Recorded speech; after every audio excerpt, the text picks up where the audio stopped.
sa pagpukpok ng martilyo ang away kalsada ng isang e-bike at truck driver sa Quezon City. Ang e-bike driver na napakpa umano ang naging mitya sa pagtutok ni Mark Salazar. Basagin mo! Basagin mo! Basagin mo! Hawak at iniimbestigahan na ng Quezon City Police District ang viral video ng insidenteng ito. Nang magkainita ng isang e-bike driver kasama ang kanyang misis at ang truck driver na kumukuha ng video sa likod ng kanyang manibela. Maya-maya, kumuha ang e-bike driver ng martilyo at pinagpupukpok sa iba't ibang bahagi ng truck.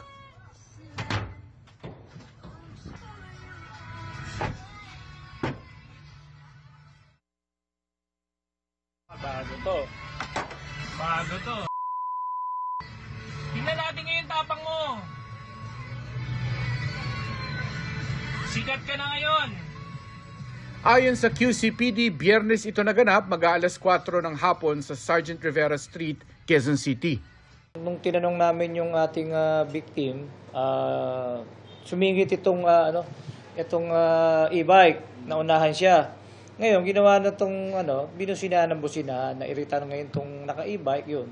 At hinarang siya, nagkaroon sila ng commotion. Ayon umano sa driver ng truck, sinapak din daw siya ng driver ng e-bike sa una nilang sagupaan bago siya nakapag-video. Matapos mag-viral ang video, natunto na raw ng pulisya ang tirahan ng e-bike driver. Na-identify naman natin siya. Problema niya, nagtatago siya ngayon at kinakausap namin magulang na lumutang para malaman natin yung side niya. Sinamahan yung asawa niya sa pagtatago. Muling nagpapaalala ang pulisya na huwag magpadala sa init ng ulo dahil hindi mo alam kung saan ito pwedeng humantong. Tsaka kung sinagasaan sila nito, tapos, di ba?